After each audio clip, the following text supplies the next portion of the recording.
At T-Mobile, our critical mission is providing unparalleled 5G coverage for when connectivity is mission critical. Introducing T-Priority, America's best 5G network experience for first responders, even in times of congestion. More capacity, faster speeds, better coverage. T-Priority from T-Mobile, built for tomorrow's emergencies, ready today. Discover more at t-priority.com. For qualifying organizations on eligible rate plans, coverage not available in some areas and may be impacted by emergencies.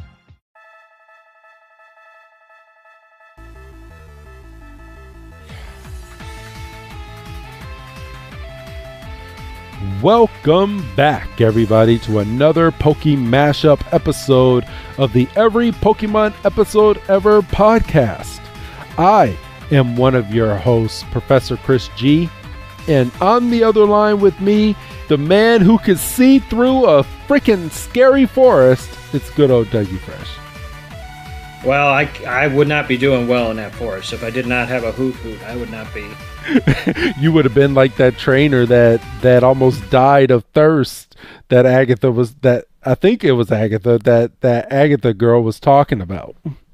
It was Agatha, because that immediately made me think of Agatha All Along, which is supposedly coming out sometime in September, I believe. Yep. Free plug for Disney Plus, I suppose.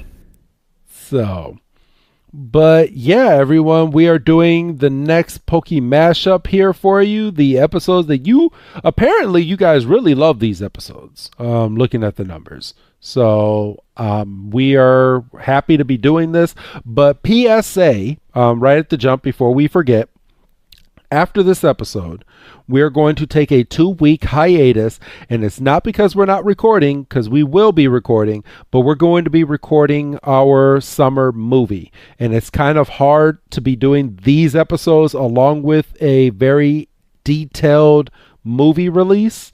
So we're going to be doing the movie the movie record, and you'll be hearing that in 2 weeks. So I know most of you are not caught up on most of our podcasts. Go back and start listening to some of our archive, because the whole archive is there for you.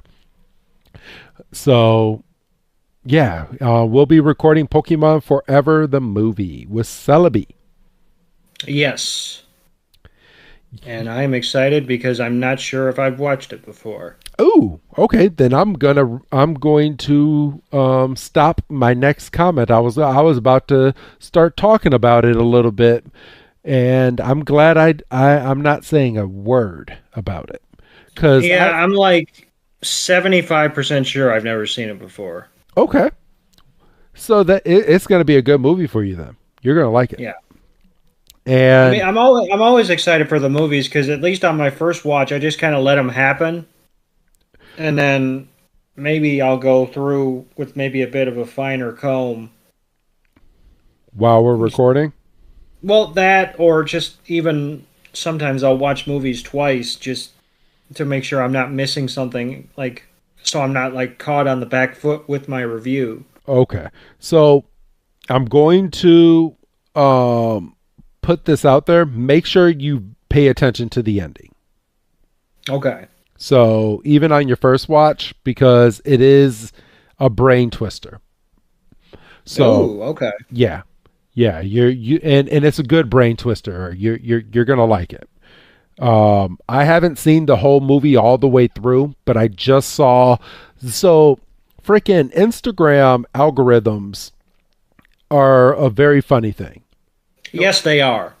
And when we were talking about Pokemon Forever the movie last week, I just happened to be scrolling through, and the ending, one of the ending scenes to this movie came through my algorithm. Oh, that's random. Yeah, very random. So I happened to see it. I haven't watched this movie all the way through, but I did get the ending to the movie, which I did appreciate, because now I'm going to be looking out for it. And yeah, it really made me think. So okay. So I'm just going to go ahead and throw that on out there for you. But today we are going over 4 new episodes of the Johto region, everybody.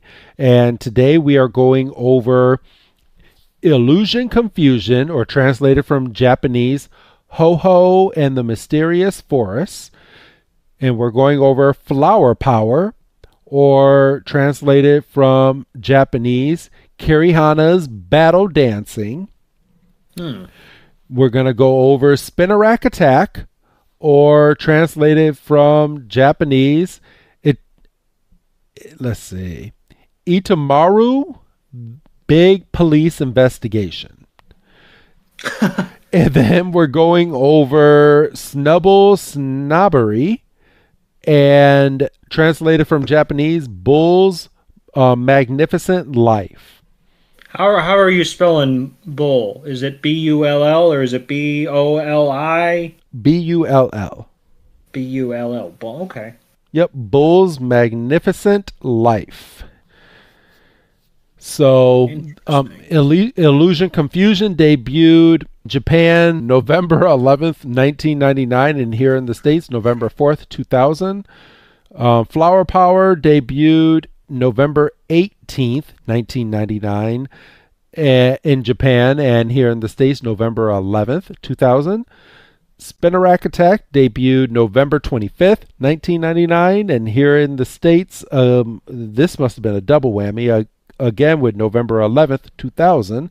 And then Snubbull Snobbery debuted December 2nd, 1999, and here in the States, November 18th.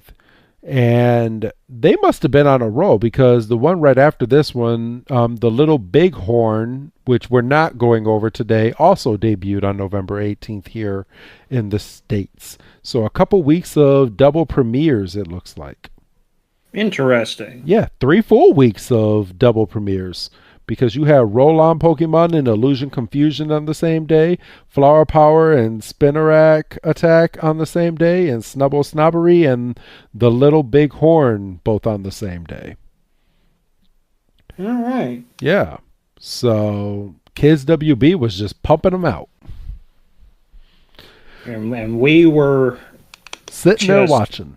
Taking it all in. Yes, we were. So these episodes, as you all know, and that you've been to, we're not really going to go scene by scene. We're going to kind of have this be a little bit of a discussion, so we don't take up too much of your time. Because if we go through each of these episodes scene by scene, we're going to be here all day. So ain't nobody got time for that. No. So these episodes, and it's funny, we do 4 episodes at a time, Doug, and none of these episodes are a gym battle. No, they weren't. And I was expecting a gym battle in one of these 4 episodes. And I was expecting him to at least come out with one new Pokemon, and he didn't. Nope. So, hey, at least next month, he gets Chikorita. Well, and that is something, because the partnership with Chikorita becomes like a defining moment in all of the anime. Yes. So, I mean, I'll spoil. Well, maybe it's not spoil. Maybe I'll jump the gun a little bit. I fully expected him to catch a Hoot Hoot. Bro, when Gary showed up, and we're going to talk about it, and he was giving the illusion, I guess, the illusion, giving the illusion that he caught Hoot Hoot, because he's been going around catching all these Pokemon, but come to find out, he rented the freaking Hoot Hoot from Hagatha. That made me laugh. For a second, because of where Gary showed up, I thought he wasn't there. I thought, well, Ash is already fallen victim to the forest, and Gary's not even there. But then, freaking, everybody else was reacting to him, and I was like, oh, so Gary just popped in for like a 5-second cameo for no reason. Yeah. Other than to tell Ash he was shit. Just kind of like Blue in the Pokemon manga, right? For real. Just popped up out of nowhere and then would just keep going. Don't worry, he does come back to be quite a character a little bit later on. But yeah, just like the manga. And I mean, you hit the nail on the head. I mean, that's 100% how Blue is.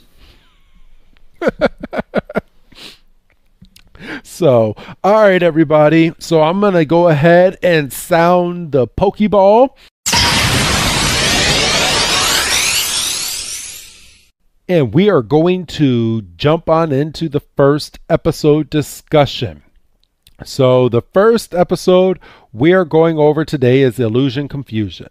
So Doug, okay, let's start talking. So we find out that our heroes are on their way over to Violet City so Ash can compete in his first gym battle. But as he's walking through the forest with Brock and Misty, they find out that they're lost.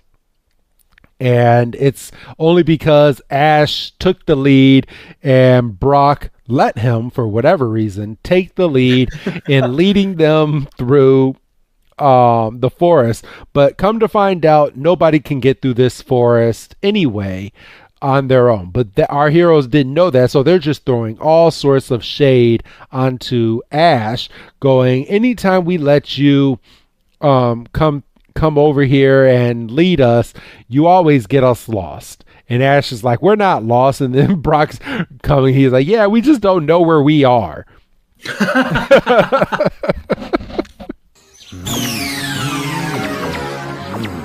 Don't tell me. We're lost again, aren't we? We're not lost, exactly. Oh, no. We're not lost. It's just that we don't know where we are. This always happens when Ash is in charge. Pika. Which is something I've said, because it's like, Doug, do you understand the material? No, but that's not my fault. I feel like we're going to get there in another generation or two. Like when we finally hit episodes that we haven't really like I've seen a lot of these episodes, don't get me wrong, but I haven't fully, I guess, watched or like paid attention to a lot of these episodes. So when we're going through some of these episodes, probably in a generation or two, I'm going to have to really sit down and really watch some of these episodes, because some of these in the Johto region, I can kind of go over like off of memory. I mean, yeah, I rewatch these because, I mean, we need to know what we're talking about when we're going through these. But a lot of these I could put on in the background, have a cup of hot cocoa and kind of kick my feet up and maybe play Pokemon Go while I'm watching the episode, because I kind of know what's happening. Is that kind of how it is with you a little bit? You're drinking hot cocoa in July? Hell yeah, I love hot cocoa. Ask my daughter. She drinks it every other day in the freaking morning. Well, you know. She and it has to have marshmallows in it, and God forbid if it doesn't have any marshmallows in it. Well, yeah, we're not cave people. For goodness sake. She'll ask me and she'll be like, I want the hot cocoa with milk. I don't want it made with water. I want it with milk because it tastes better. It does. It does. And again, we're not cave people. So, but our heroes end up as they're walking, it's now nighttime, Doug, and the trees start to like get faces on them, and they're scaring our heroes. And then that's when we get the impromptu Gary coming through with his hoot to kind of interrogate Ash. And Ash doesn't like this. No, because anytime Ash sees Gary, he's immediately reminded that he's not as far as he could be. Yep. Not so much just because Gary's ahead of him, but it's like, you know, how many, and I mean, this is getting very meta, but like how many weeks has Ash wasted where he just hasn't really gotten anywhere because he gets wrapped up in these adventures? Exactly. And in a way, and Ash isn't even thinking about this, but they run into Gary, which means that Ash was ahead of Gary for a second. until this moment. Oh, yeah. I And didn't even think about that. so, and in this moment, Gary's like, I was smart enough to go around and find a hoot hoot and capture my own hoot hoot to get myself through this forest, because I knew I couldn't get through this forest all by myself. I took a look at my surroundings and I was like, you know what? I need to take a break from catching all these other Pokemon and I need to find a hoot hoot. Unprepared as usual. Don't you know you have to use a hoot-hoot to get through this forest? What do you mean? What happens if we don't? You'll get lost here. Forever. Forever? Pika? But you have a hoot hoot and you're still here in the forest. If you're not lost, how come we caught up with you? Oh, that's easy. I've been busy. I've caught so many Pokemon I must have lost track of time. You see, that's what makes me a great Pokemon trainer. As soon as I got to this forest, I sized up the situation and took action. I realized I needed a hoot-hoot and I got one. And personally, if I was Ash, I would have swallowed my pride for a second and would have been like, well, can we follow you out of this forest and then kind of separate? But Gary would have just taken that opportunity to be like, ha, yeah, like I would help you. Yeah. And then poor Misty would have to be like, well, would you do it for me? And she'd, blink her eyes and shit. But kind of like she does with Hoot Hoot. I mean, a little bit, but actually, no, that moment hasn't happened yet. I was about to say Ash and Gary have a moment, but that's not until later on in Johto. So never mind. I'm thinking ahead. But I mean, like as viewers, we're kind of looking at this from Ash's perspective, and we're like, well, Gary's kind of an asshole, and I mean he is, but he's also just better than Ash. Yeah, he's also older than Ash, isn't he? Well, right, and is he? I would think so. I mean, if he is, it's not by much. So, yeah, well, he must be 10 because, well, I don't know. I kind of think of Gary as like the prize child in the family, like that kind of grew up rich. And I mean, for God's sakes, in the first episode, he had a freaking chauffeur driving him around with cheerleaders in the car. And that's how we're introduced to him. A bunch of them. More that should have fit in that car, to be honest with you. Yeah. So, yeah, that happened. But take a shot every time we say that in this episode. That happened. And then Ash and the gang, they get the bright idea of going around the forest and trying to find Hoot Hoot. So it's already nighttime and they're already going around. Ash is going up in trees and they're like, oh, we can't find one. And then out of nowhere, one just appears at Misty's feet. Doug, do you kind of want to tell the story of what happened right here? So they go, and because Ash doesn't have the ability to kind of, stuff if it falls in his lap. So he's like, well, I gotta catch him, or we gotta corral this Hoot Hoot, rather than just kind of letting the Hoot Hoot, guide the situation. So they scare him, or they scare the Hoot Hoot. I don't know if no, it has to be a male because it's attracted to Misty. And rather than kind of take advantage of a gifted situation, they're like, well, we have to catch this Hoot Hoot. And they scare him. Because Ash told Pikachu to fucking Thundershock him. Like, and then Hoot Hoot's like, really? We're going to play that game? And then just came back and just started pecking the shit out of him. and usually I like to kind of, I don't know, kind of take the piss out of Ash a little bit, because it's like, this is also the kid that threw a rock at a Spearow and, tried to catch a Pidgey in a backpack and, X, Y, and Z. And I think at one point he tried to catch somebody else's Pokemon. But how is he supposed... There's no marker. No. It's not like Hoot Hoot had a ribbon around its foot or something. No, but Ash was given a Pokédex, and the Pokédex tells you if it's someone else's Pokemon, which he should be utilizing a lot more, but he doesn't. Wait. Does it? Seriously? Yeah. The Pokédex, Get the fuck out of here. Pokédex tells you if it's someone else's Pokemon. Because it'll say if it's registered to someone. Does it do that in the game? Well, I mean, I guess you wouldn't. Well, I mean, I was about to say you're not allowed to catch trainers' Pokemons in the game. Yeah. So that seriously does that. Yes.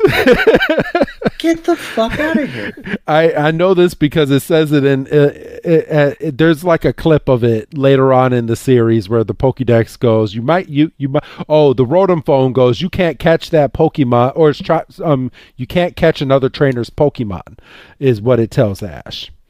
Get the fuck out of here. Yeah. So I take it these early ones had that capability too.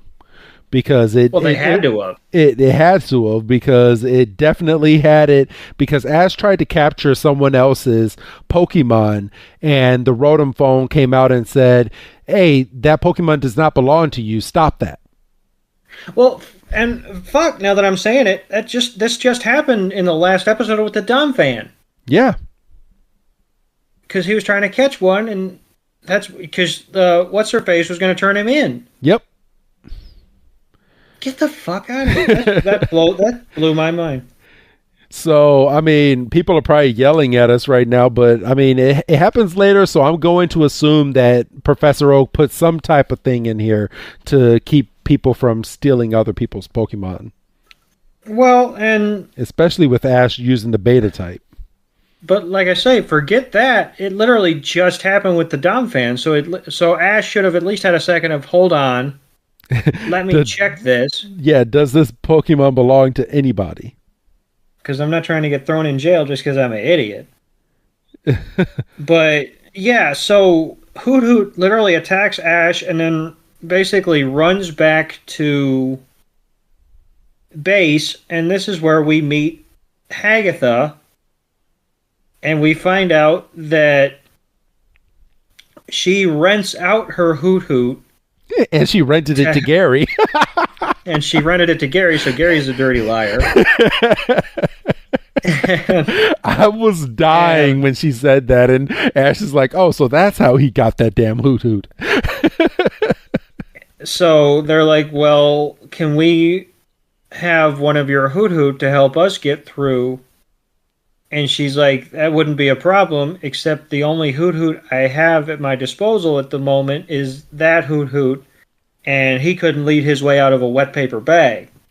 And that's when we get the story of how it led a trainer on a 3.5-day venture without food or water, and then led the trainer right back to Hagatha. And that's when, Misty kind of sweet talks him, and she's like, well, all you need is a little bit of encouragement, and, you just, positive reinforcement, and, you'll be all right. And they're like, well, can we take this Hoot Hoot? And she's like, well, it would be your funeral, I suppose. And this guy, he's like magnetly drawn to Misty, and like anytime Ash tries to get him to do something, he just pecks him. So they finally agree to take this Hoot Hoot, and they start going through the forest, and the forest starts to change, and Hoot Hoot starts getting scared. And Ash is over here telling the Hoot Hoot, okay, Hoot Hoot, use your foresight. And Hoot Hoot doesn't listen. And then Misty's like, come on, Hoot Hoot, you do it for me. And Hoot Hoot's like, okay, I'll do it for you. And then I run through a wall for you. And this is where Team Rocket kind of shows up into the picture as well, because they see that our heroes are being scared by a bunch of ghosts, but they can't see the ghosts at this time. So they go through and they're trying to capture Pikachu, and then we get the whole battle with Team Rocket, and then the ghosts end up turning on Team Rocket and trying to really help Ash and them.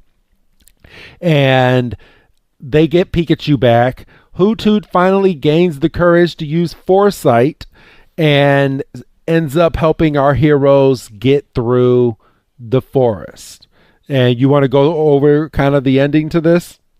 Yeah, and I will say, kind of as we're here, and this is kind of how we're going to do these episodes, and you seem to like it, so I'm not going to apologize, because that's my default when we're kind of going through quick. But I'm kind of sitting here going, we got 4 episodes to get through, and we ain't got 3 hours to do it. So yeah, we're kind of wrapping up, and the Pokemon that we're using the tricks on everyone, we find out are Gengar and Haunter. Yes, which thankfully we didn't have to get Dexter making an appearance, because we had like a full 3-episode Ghost Pokemon arc in Indigo. So yes. So they try to do like a duplication trick on Ash, and Pikachu just kind of says YOLO and shocks everybody. And we also got a scene of a Dragonite.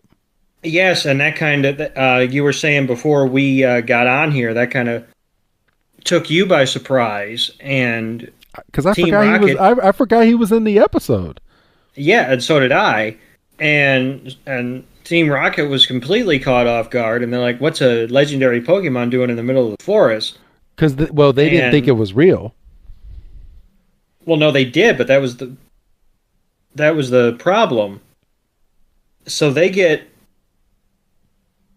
drug out of the forest because they're following a Dragonite, and Pikachu goes ham on the ghosts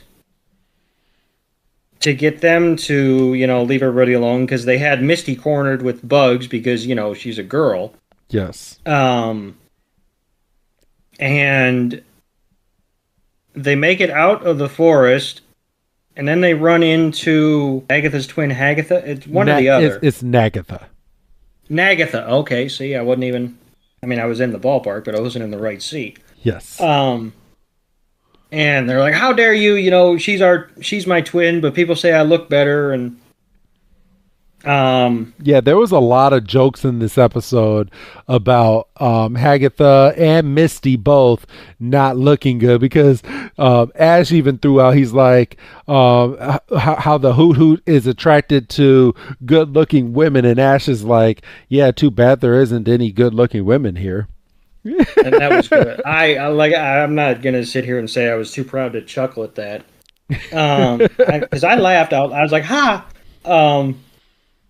And they make it back, and they return Hoot Hoot safe, and they call Professor Oak at the Pokemon Center, and your grandson's a dirty old liar. He sure is. He told me he caught a Hoot Hoot, the punk. And our last little scene of the episode is Team Rocket on a beach. But then we are snapped to reality, and we see that they're still smack dab in the middle of the forest, chilling under an umbrella. Yes. And that was the episode. Before we shift completely, okay. I'm sure we had this discussion when we did the Ghost Pokemon trilogy in Indigo. Yes. But they reared their heads again, so the conversation is relevant. I don't understand the physics of ghost Pokemon. Okay. So as in what? Because, like, okay, they're ghost Pokemon, right? Yes. But Pikachu can shock them. Yes. So That doesn't make sense. So the thing with ghost Pokemon, and this is the most that I can gather, and I'm sure you remember this from the video game. So regular attacks that you have to physically touch them, do not work. So normal attacks do not work on ghost Pokemon, but anything that's tackle, attack, like tackle or growl or any of those, they don't affect ghost type. But anything that has to do with nature, like thunder shock or grass attacks, or anything that's a flying attack, or anything that is not a normal attack, will end up hurting it. Physical matter can hurt a ghost, not a physical touch. Okay.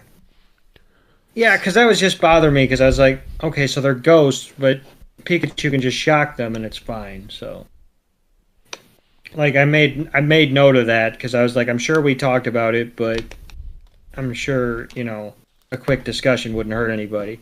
Oh yeah, and I'm always up for a nice little discussion. I mean, that's why we do these podcasts. But yeah, so that was kind of the end of the episode.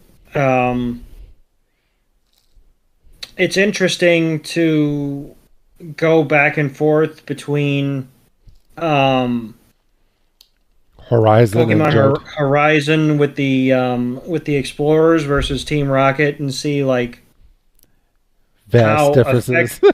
Yeah, exactly. So the next episode that we're going over, I would say this was probably one of my least favorites of the four. It's Flower Power. It's the introduction of Blossom. And okay, I guess the episode was okay. So I'm not going to say that it wasn't fully a good episode, but let me go ahead and hit the Pokeball.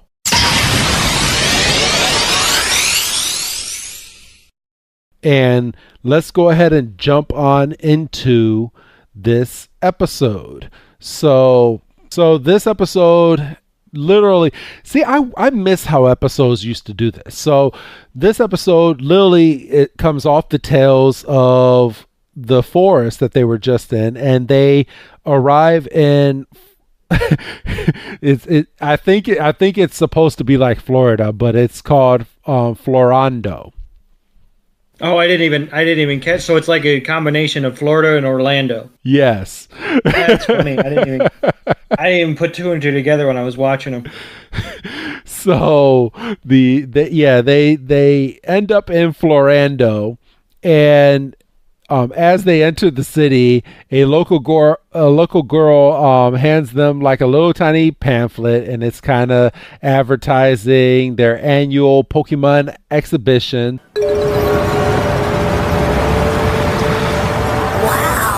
So much to see. What do you guys think we should do first? Check out the Pokemon exhibition. What's a Pokemon exhibition? It's a giant outdoor Pokemon entertainment festival. Every year, trainers and Pokemon from around the world come here to put on Pokemon shows. It's what Florando's famous for. Hey! We read about the Florando Pokemon exhibition in the last issue of Pokemon Trainer Monthly. Hey, you think I could do a show with all of my Pokemon? Sure. We find out that there's a girl named Bailey who has two Blossoms. She trains her Blossoms to be kind of like a dancing Pokemon. She used to go around and battle, and she would train her Pokemon to dance to kind of like have their opponents like miss attacks and all of that. It's kind of like capoeira, like Brazilian dance fighting. Yes, is kind of how I was like, oh, I could tie it back. So, but let's see, they're having a problem performing their special move during their performance. Yes. And Doug, I'm gonna hand this part over to you. Let's start this off kind of with the Team Rocket, because Team Rocket makes a lot of appearances in this episode. So so we get Team Rocket, and they show up, and they're like, "Well, we need a way of making money." And they're like, what is something that we could put together quick? And they're like, "Oh, duh, we literally have a talking Meowth." So they're like, we're going to stand on the street, and we're going to be like, come one, come all, come see the talking Meowth, and then Meowth can literally do like stand-up comedy, or he can do whatever, because he's literally a talking Pokemon, and, they'll be turning their pockets out trying to get the money. And they're like, all right. And they gather a decent-sized crowd in like 30 seconds, and they get Meowth center stage, and he freezes.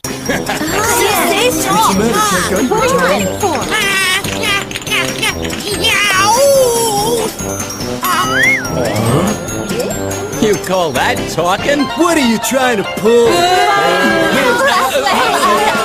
There will now be a short intermission. What's the matter with you, Meowth? Why didn't you say something? Because I get very inhibited when I'm being exhibited. But the crowd won't give us a cent if you don't talk. I can't think of nothing to say to all them people. And then he starts telling some jokes that James is trying to tell him to say, and they start losing the audience immediately. And they're like, and the audience turns to leave, and Jesse and James are like, well, the show's not free. And somebody in the crowd's like, well, it should be. And, if you're charging people for that, you ought to be thrown in jail.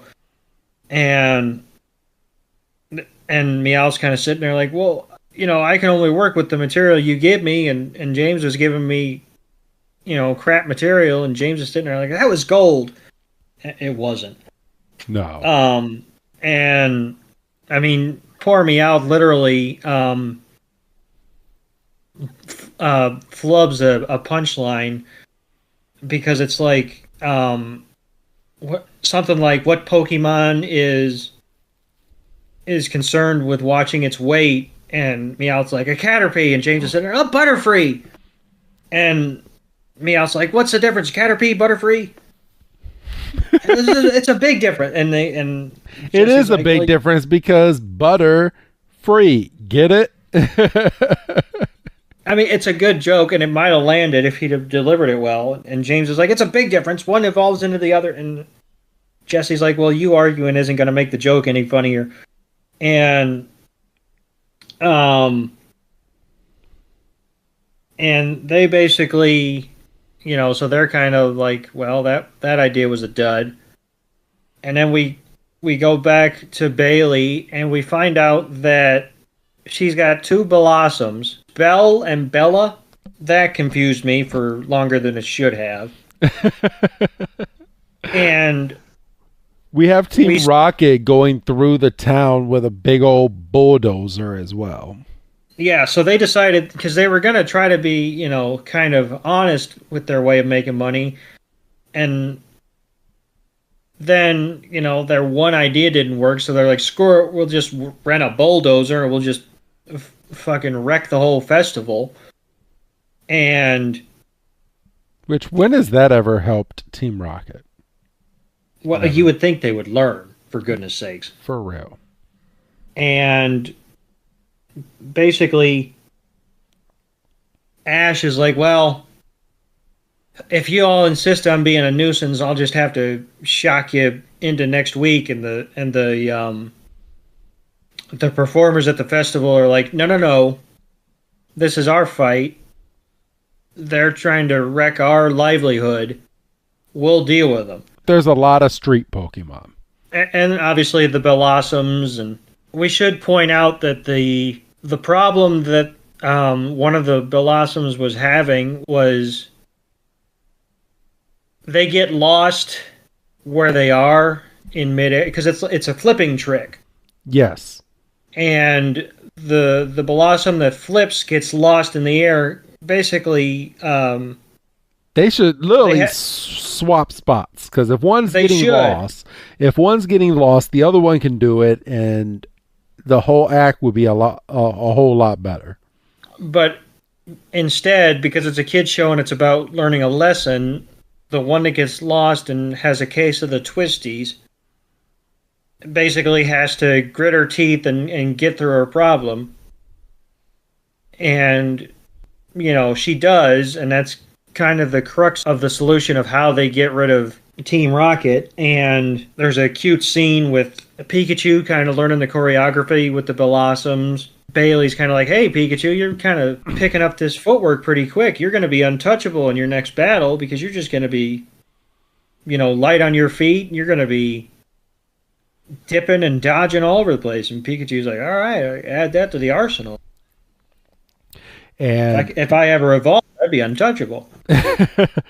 So, it's at this point that they start the exhibition, and then Team Rocket is back yet again. Team Rocket was just through this episode.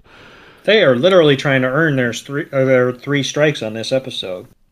And they come back, and they're showing up as I think they're called show announcers. So they come up, and you get like a little glimpse of the real show announcers, that they're tied up backstage, and they bring out all of the contestants and their Pokemon on stage, where Meowth drops a net from above and steals the performing Pokemon. Team Rocket starts to leave in their Meowth balloon, but Ash has Heracross throw Pikachu all the way up into the air.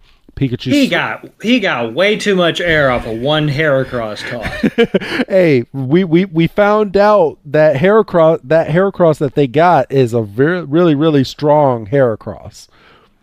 Of course it is, because the plot dictated it. And then Pikachu soared all the way up past the trio and grabbed the balloon, and then Thundershocked it to pop it. Ash and his friends and Bailey rush to the crash site nearby, but Jesse and James are unfazed and call for a battle, of course. And then Team Rocket sends out Victory Bell, who latches onto James' head and Arbok. And thanks to Bailey's training, Pikachu is able to dodge Arbok's poison sting and Victory Bell's takedown with ease. And as the two try to tackle Pikachu jumps up, causing Arbok and Victory Bell to collide into each other. And then Victory Bell ends up using Wrap on Pikachu's feet, and Arbok tries to use Bite. However, Bailey is able to free Bell and Bella during the chaos. Man, it's hard to say Bell and Bella. Right? And tells them to use their special move. And then they do it, and they succeed. And they hit Arbok out of the way. Jesse recalls Arbok before Pikachu lands a Thunderbolt onto Victory Bell. And then next, Blossom used their Tornado Twister dance move, which sends Team Rocket blasting off again, and the other performers are reunited with their Pokemon, and the exhibition goes on. And Bailey has Bella and Belle perform. Let me find out what this thing was called. The Bell-Loop-de-Loop is what it was called. Successfully on stage, and that is how we end up ending the episode. And then we have a post-credit scene, or, well, I should say pre-credits. Basically a tag where we see that Team Rocket is still spinning through the town. Yes. So, decent episode. Not one of my favorites. No, very filler. And I know that's taken on like 12 different meanings since we started doing the podcast, but yeah, I think our loyal fans know that if we say filler, we don't mean it's not a positive term. Yeah. Because literally, if anything would have happened, it wouldn't be filler. Exactly. But literally nothing happened. No. So, yeah. So that episode happened. It It sure happened. If you can say one thing about the episode, it sure happened. Yes, it did. So, all right. I'm going to go ahead and sound the Pokeball. We're going to get into the next episode, which is Spinarak Attack.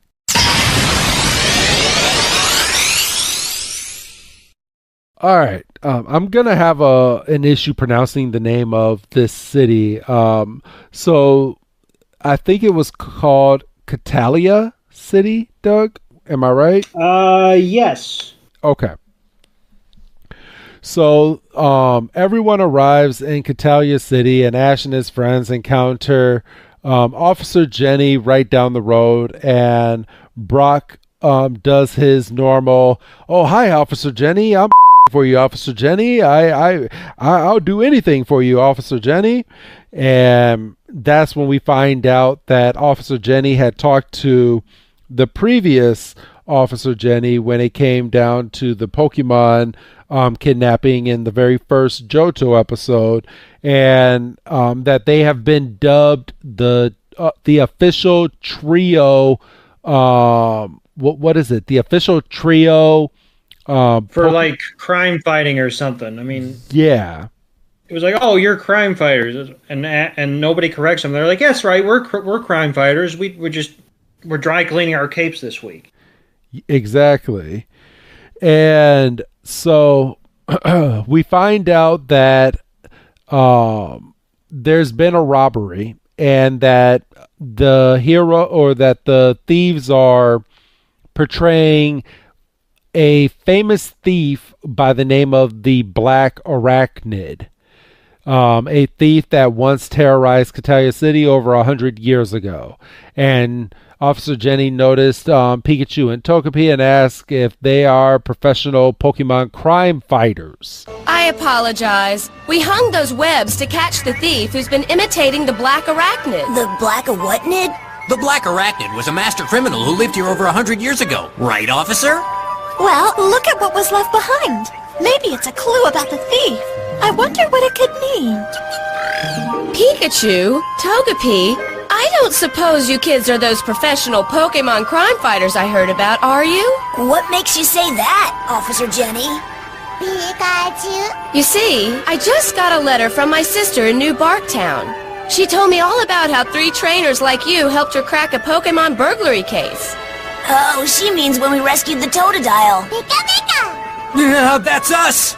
We're professional Pokemon burglary investigators at your service. What's that mean? It means he'll say anything to impress her. Pikachu! Ash is wondering why they use Spinarak instead of Growlithe, because Kanto region uses a fire dog. Johto uses a frickin' spider. Meanwhile, there's a perfectly good Houndour that would... That blows my mind. So, Doug, I'm going to have you kind of go through the tale here that Officer Jenny gives us and how it kind of ties into Team Rocket in this episode. So, basically, Officer Jenny explains that generations ago... 10 generations ago. Oh, thank you. I did not realize they put a number on it. 10 generations ago. Well, she said over 100 years, which is 10 generations. So. Ah, shit. Yeah. Okay, good talk. During the reign of the original Black Arachnid, which that pissed me off because they said Black Arachnid multiple times, but nobody made the connection that Arachnid is the evolved form of Spinarak. That pissed me off.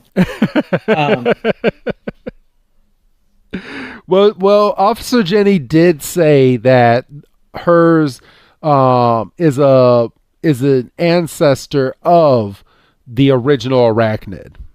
That's true, but they didn't make the anyway. I mean, we didn't even get a freaking look at it. I mean, we got a Pokédex entry for Spinarak, obviously, but we did anyway. And basically, the original Black Arachnid was going around, and he was a thief in the night, and nobody could catch him. And her great I'm not going to do all the fucking greats.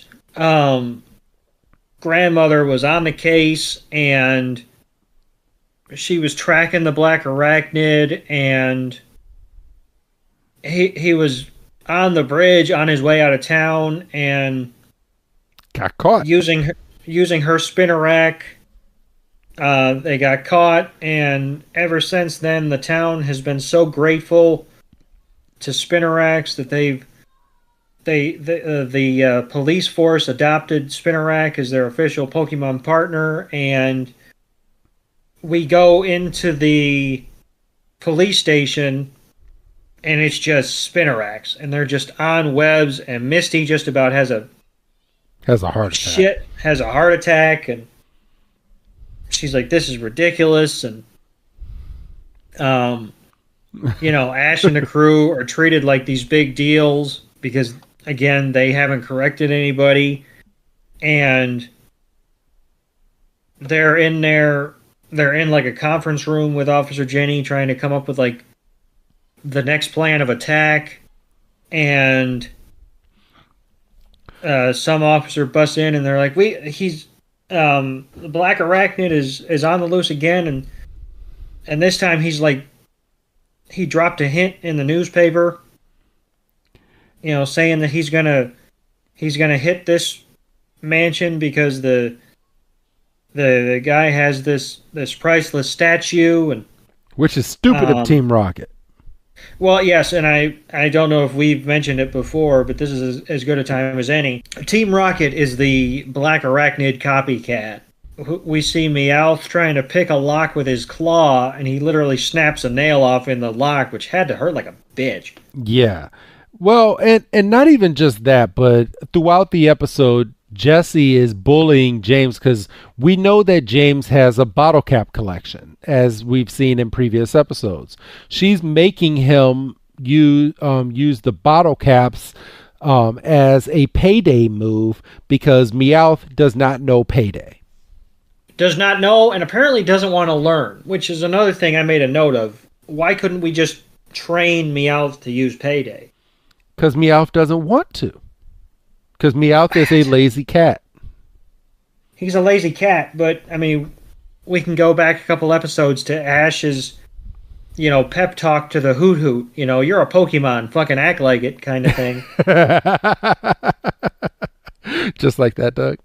Obviously you couldn't say that because it's a kid's show, and I'll get canceled for it. But, yeah, so poor James is sacrificing his bottle cap collection because Meowth's too lazy to learn one move.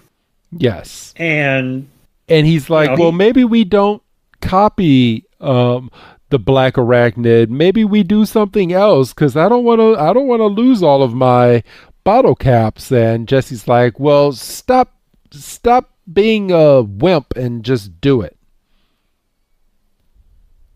I mean, poor James. poor James gets routinely dunked on and routinely yelled at throughout the entirety of this series. Yeah. And he just has to take it. I mean, he's I don't know. Poor James. Poor James. Well, I mean, in so little ways, I mean, James could have taken so many different routes because, I mean, we found out that James was a part of a biker gang and he had other friends. Mm-hmm. He almost got married. He almost got married. He was also very, very rich, or he is very, very rich and just doesn't go home. And he can easily go home, and his parents even said at the end of that marriage episode he doesn't need to marry in order to get the lump sum, and he chose to go with Jessie. I mean, I don't know. I don't get it. So maybe he likes being yelled at. Maybe that's his thing. Maybe that's his thing. Maybe that's... You know what? I love this podcast because you never know what alleys we're going to come down. I mean, you don't know what's going to make a certain episode. You don't know who's going to get censored. You don't know. But I just love these episodes because it's like Yeah, these episodes are lackluster, which means we're going to have a lot of tangents, and our tangents usually turn into good content. I mean, not to pat ourselves on the back too much. Yeah, for real. And I've still got a question I'm going to drop on you at the end of this episode to take us out. Ooh, okay. So after the police force receives a letter of where they're going to do their next attack, the Black Arachnid plan on stealing the mayor's prize trophy at midnight. Ash sends out Squirtle, Bulbasaur, Charizard, and Heracross to stand guard. Spinarak creates a web around the perimeter, and Jenny, Ash, and his friends remain inside the mayor's mansion. And when midnight hits, the Black Arachnid does not show up, which we find out is because Team Rocket fell asleep. Huh? Ah! This ain't a stakeout, it's a pig out! Where are your manners? Aren't you going to offer us anything? Talk about rude! There's no way! How'd you get in here? If you must know, we've been hiding out in the attic. All day. Well, at least since we left the letter. In other words, we outwitted you again. I didn't think you'd be able to get through our webs in Pokemon. So? Then why didn't you just come at midnight like the letter said? Ah, we fell asleep. Typical. Well, copycat burglars need their catnaps too. Now, enough chat, payday! Please don't make me throw them! Do it or else! She wouldn't say that if they were hers.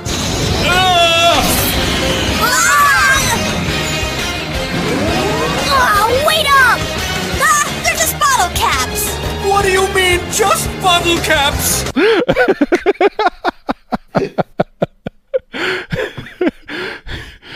Poor man. James. Poor James.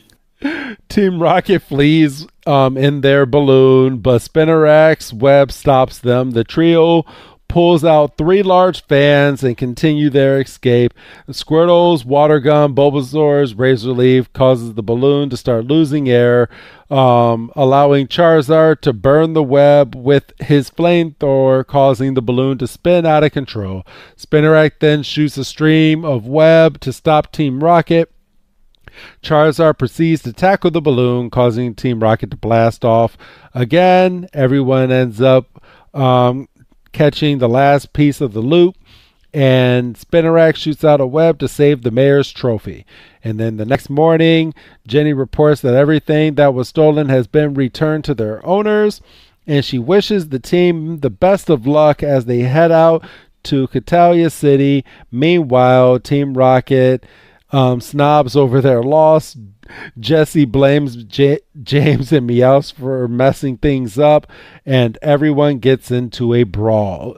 And I want to point out that they were eating meatballs. Yes.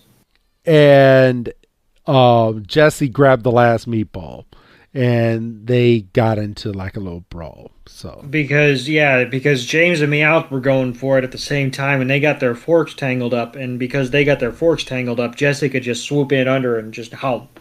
Yep. And Charizard had a funny moment when Ash was throwing everybody out to take guard. Heracross went up in the tree. Squirtle was in the pool doing laps, and Charizard stood next to the fountain, and he was like, "Wah!" And Ash is like, "Could you keep that up all night?" And Charizard's like, "Bet." So he's just sitting there, like, which can't be good for you. No. You know, like even if it's like a fully evolved Charizard, it's like you're using your flame for, frickin' 4 hours or whatever it was. That can't be healthy. I know.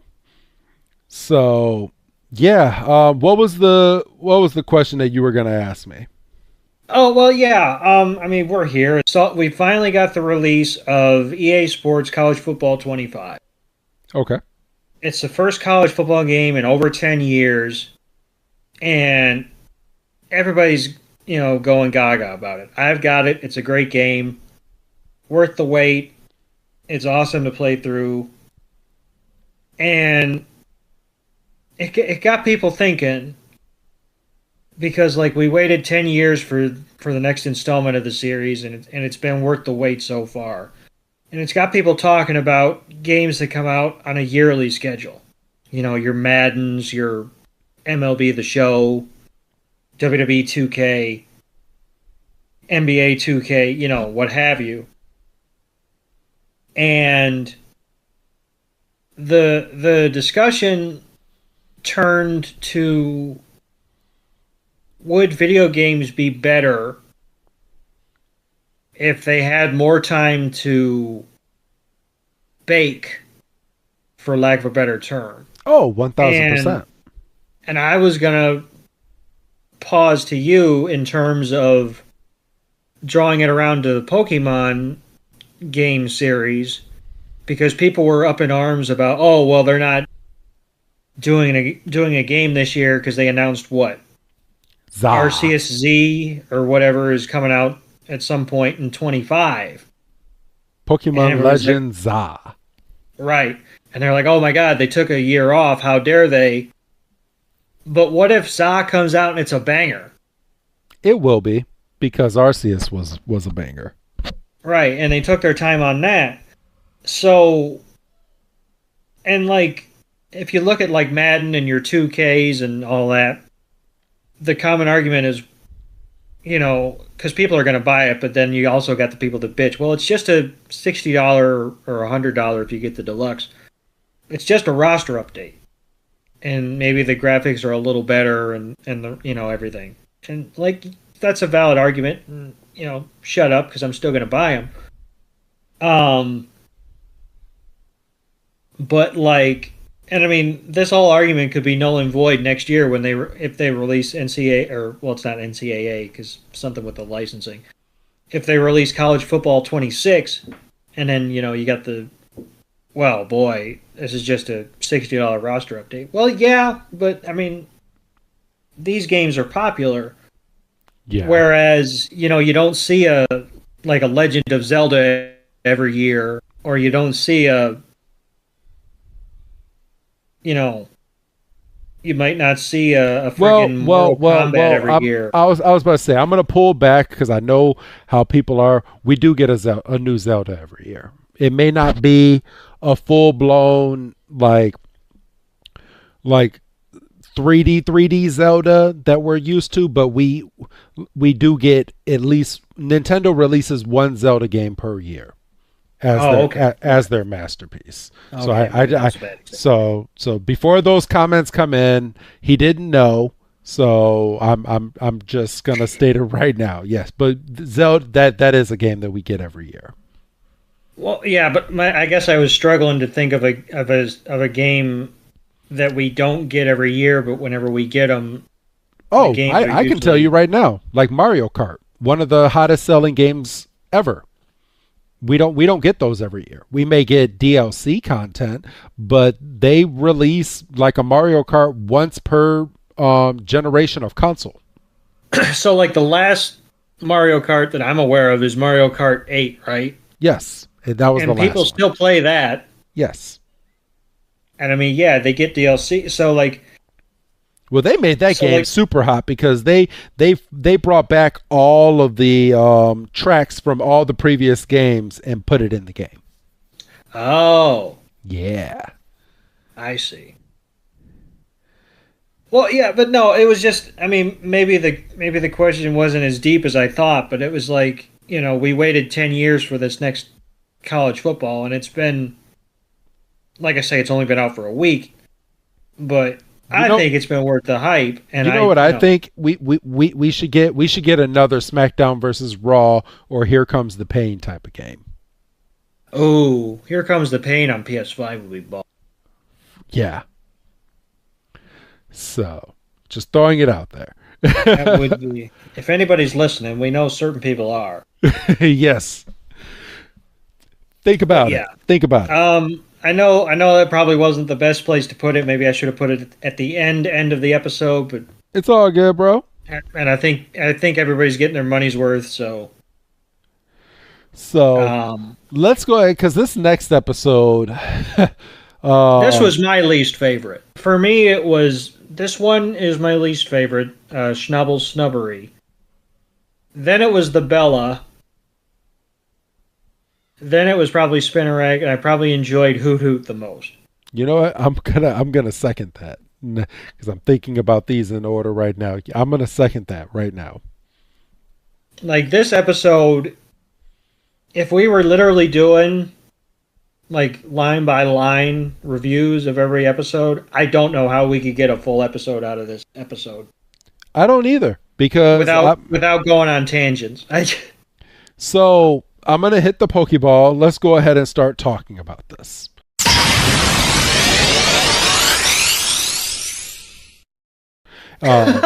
One sentence and we're out. Yeah, Snubbull Snobbery. So this episode, and I don't mean to go through this episode super quick, but I mean, you're not missing much, anyone. No, you're not. So the episode pertains around two Snubbull. There's a girl Snubbull and a boy Snubbull, and they are supposed to get married and go off and have more Snubbull.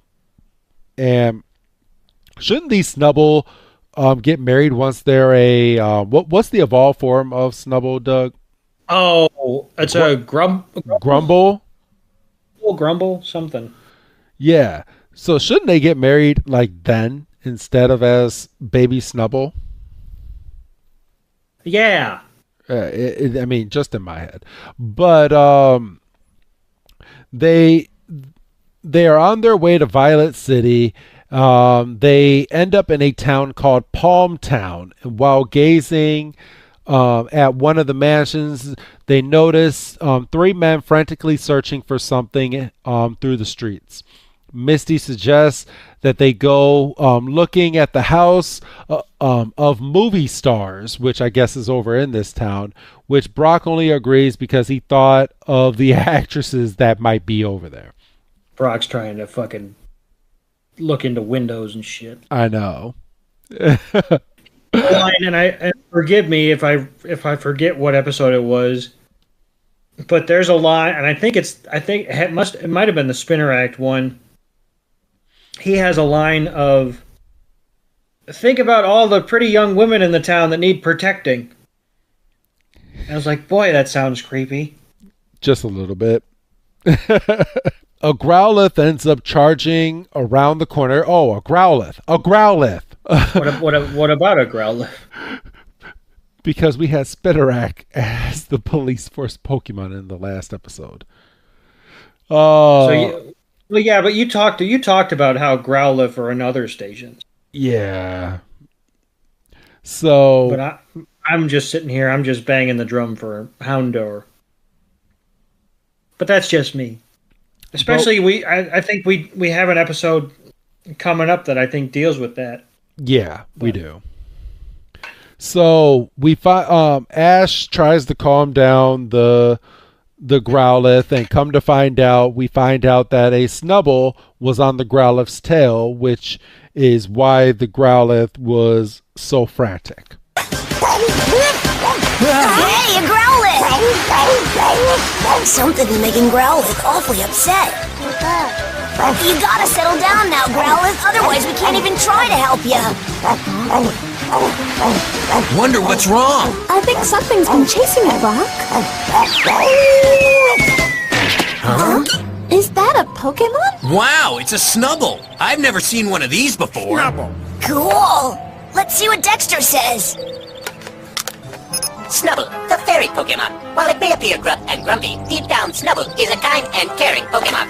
It must be kind and caring way deep down. Snubbull. You better let an expert handle this. Snubbull? You won't snub me, will you, Snubbull? Hey, look! Pink ribbons! I guess that makes this Snubbull a girl. Snubbull. I guess you are, huh? A grumpy girl who's not afraid to chase Pokemon. That reminds me of Misty in a way. Snubbull. There was a woman there to thank the three for saving her Snubbull, and they explained that Snubbull is arranged to be married to another Snubbull, and Brock has a big old problem with this, and he's like, your Snubbull doesn't seem too happy to be about going home. You want to talk about this, Doug? Yeah, and this old rich upper crust woman's like, oh, hoity-toity. I don't know why she's Irish all of a sudden. She's like, oh, perish the thought. Snubbull has everything she could want, and like we see, like Snubbull's got like a whole room for a closet and has a whole exercise area because we're not going to let Snubbull go out and get dirty and get the stench of fresh air on her. And she's got a soaking pool, and Pikachu and Togepi jump in right away, and they're just chilling, and this is probably just me, but we're here. That's dangerous for Togepi, isn't it? Because Togepi is an egg. Yeah. And, boiled eggs and stuff. They're sitting down at dinner, and Snubbull kind of, puts her nose up at the food, and the woman's like, oh, go back in the kitchen and fix my Snubbull something she'll want to eat. And he's like, I've literally gone through everything I know how to cook. I've got nothing. And Brock's like, well, hold on a second. I've got popcorn balls, which bullshit. And then Snubbull goes over and just starts eating the mess out of it. Just a hum nom nom. And the woman takes note of that, and she's like, well, I'll have plenty of popcorn, but they're rice balls, folks. Yes. Which I don't know why us Americans couldn't be shown rice balls. Because it's not a part of the culture, dog. Just like those fucking donuts. If those were jelly donuts, I'll eat my hat. And even when the old woman came out, when they found Snubbull, she picked her up and she was fighting the whole way. Snubbull just wants to be out and be a Snubbull. Yes. And it just wants to roam. That's all it wants. Obviously, and this old woman and bite tail, because by God, it loves to bite tail. What's wrong with that? And Brock's like, maybe instead of just giving your Snubbull everything she wants, maybe you should just listen to her rather. And she's like, oh, pish posh. And don't tell me what to do. Don't tell me what to do. I'm rich. I got money. This is as good a time as any, I suppose, to introduce Team Rocket into the situations, because this felt like a perfect opportunity to get more James was a rich kid backstory, because he talks about going fishing in his swimming pool when he had nothing to do, and I never caught anything. It's like, I never caught anything. All I know is the only kind of pool we had when I was growing up was a cesspool. For your information, growing up with everything can be terribly hard on a child. As a boy, I used to get so bored that the servants would have to take me fishing in our pool, which was so devastating, as you can probably imagine, because I never caught a thing. You've got some nerve fishing for sympathy. We'll smash you till every bone in your body knows what it's like to be broke. Come on, you two. This mansion is full of treasures that are ours for the taking if we can just sneak in quietly enough. They're never gonna hear us, Jessie. They got money coming out of their ears. Team Rocket goes in and they sneak into the mansion, and that's when we get the clip from the intro music video of Snubbull attaching itself to Meowth's tail and Meowth freaking out and running around. Because that has to hurt. I mean, a Snubbull's jaws have to be powerful, even if it's, you know, a pampered Snubbull. And it's at this point that they're accused of trying to steal Snubbull, which they wasn't even trying to do. But they're accused of trying to take Snubbull. And James doesn't help things by sending out his wheezing and having it use smoke screen so they could get out of the situation. And then, let's see. And then we go back inside, and Brock points out that Snubbull looks agitated, but the woman says that she's just nervous and explains that she needs a companion to be happy. which is where we get the marriage plot, and we see a male Snubbull with a top hat, a monocle, and he's prim and proper, and they're going to get married. I think she said like tomorrow. Yes. And it's a forced wedding is how they don't even call it an arranged marriage. They call it a forced wedding. No, yeah, it's not for love. It's not even for companionship. It's for convenience. Yes. And the female Snubble's just like, nope, not doing it. And the the male Snubbull and his trainer, they seem to have their nose firmly stuck in the air. We go back to Team Rocket, and they're hiding out in the shed. They're like, well, if we steal the Snubbull, that old lady might have to cough up some ransom or whatever. I was about to say they want a ransom, and Meowth is skeptical because he's like, I don't want this Snubbull biting my tail again, because if it bites my tail again, that's going to be all of my tail. And he's sitting there freaking wrapping his tail in bandage. He's like, I'm not putting myself through it again. Realistically, he's probably down to like 1 or 2 lives. Yeah. Team Rocket goes back in, and Ash attempts to battle them, but Team Rocket releases hooks that clamp onto Ash's feet, immobilizing him, and then that's when Misty and Brock go in there, and they now have the freaking clamps on their feet as well. So after fleeing the scene, Team Rocket hides in the estate shed, and Jessie, annoyed by being in the shed, begins to yell at Meowth, but Snubbull protects him from her by standing in between them, and soon after latches onto its tail. Outside, Ash and his friends search for Team Rocket and hear Meowth's cry of pain, followed by him bursting out of the shed with Snubbull on its tail. Realizing they're caught, they begin to escape. Jessie sends out Arbok, who uses Tail Whip, followed by James, who sends out Wheezing. Ash then sends out Heracross, who's becoming more and more of a regular on these episodes, who attacks both Pokemon and defeat Arbok, but Arbok then gets back up when Snubbull then bites it. And, the old woman's like, oh, quit it, Snubbull, that's not very ladylike, and that's not very nice. and Brock's sitting there going, it wants to battle, tell it to use tackle. And you try it. Just tell your Snubbull to use her tackle attack.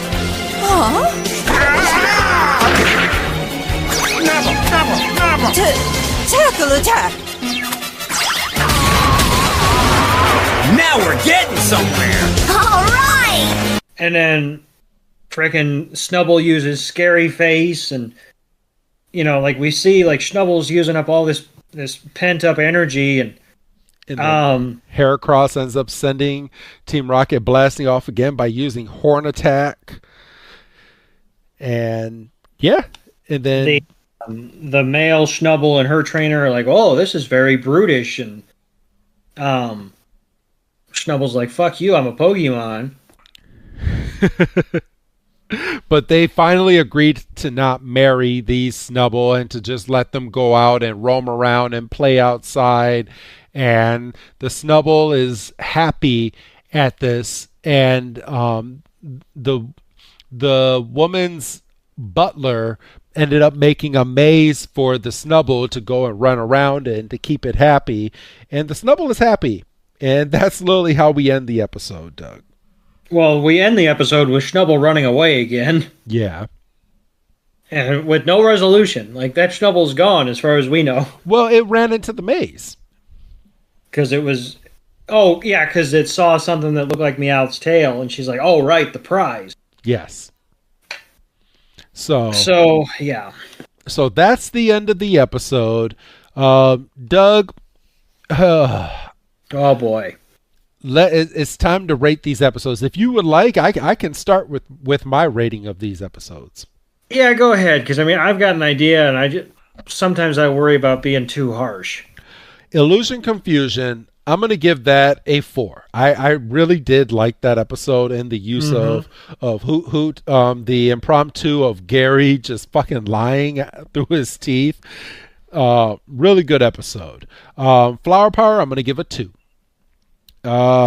I did not care for this episode, and probably the same for the Snubbull Snobbery. I'm going to give that a 2 as well. Spinarak Attack, I'll give that a 3.